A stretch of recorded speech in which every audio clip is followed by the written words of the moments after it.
Deep Rock Galactic Survivor is nuts.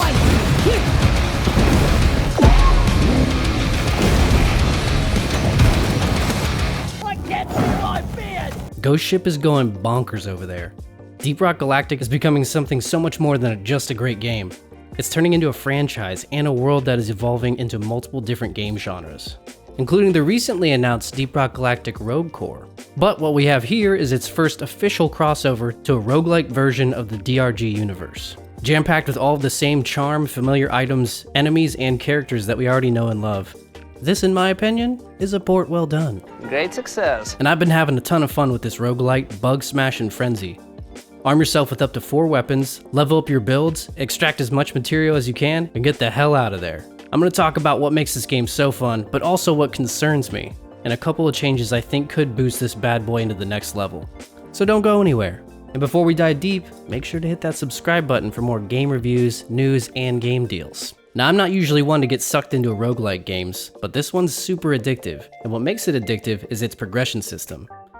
Now, you would think if this is a roguelite, you wouldn't have much progression, or in some cases any at all. But your hard work diving deep can pay off, and I'll talk about why in a minute. In this demo, we're limited to one class, the Scout, and 2 of its subclasses within it, the Classic and the Recon, each with their own set of special perks and different starting guns. Now, from the looks of it, there will be 3 subclasses for each class, making it a total of 12 different ways to start each dive. Starting off at level 1, you have 5 stages to work through, and leveling up is key, because this is how you start to build your miner's arsenal, unlocking a total of 4 weapons to utilize and upgrade. And with that, the build potential is pretty broad, and makes for a lot of fun experimenting. From crit builds to status builds, mining like a freight train, or running around like a psychopath. Every perk you select with every level you obtain can definitely be felt, which is one of my favorite parts about this game. It doesn't feel like a mindless perk selection, because any perk can make a huge difference. And with there being rarities to perks, this offers some tasty RNG to pop some seriously game-changing buffs. And man, when you start shredding down waves of bugs, it feels super satisfying.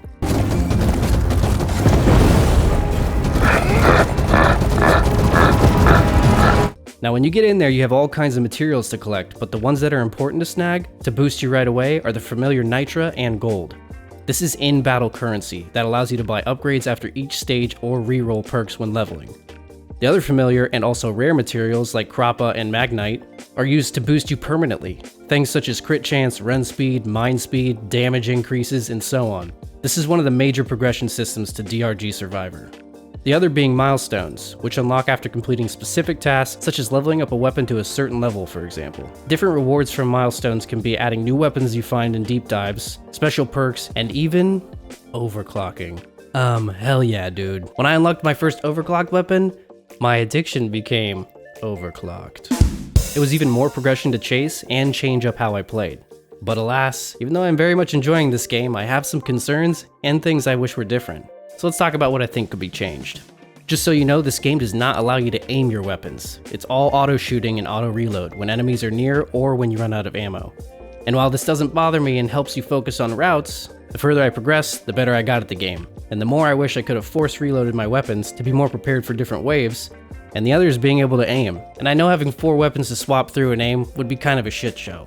But what I think would be cool is to allow the ability to set one of your 4 weapons to a primary for manual aiming if you wanted. This would allow for a whole nother level of strategy to the game. Because there are definitely moments where I just needed a specific weapon, like a grenade, to attack a specific group of enemies first. Now don't get me wrong, the auto-fire feature is still pretty solid. You could read how different weapons go after either enemies with the most health first, or enemies closest to you first.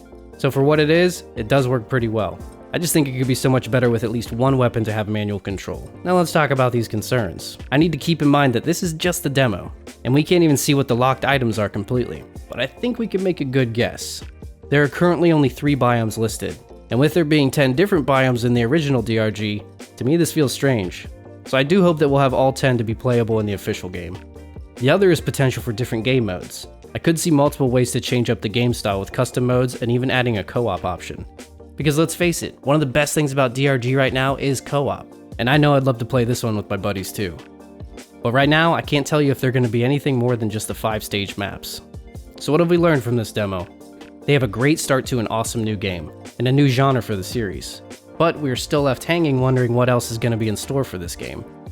The gameplay is super fun and addicting, but will we see more levels? We can only hope. So just go download the demo for yourself right now. And when you're done, come on back and let me know what you think. As always, happy gaming, and I'll see you guys in the next one.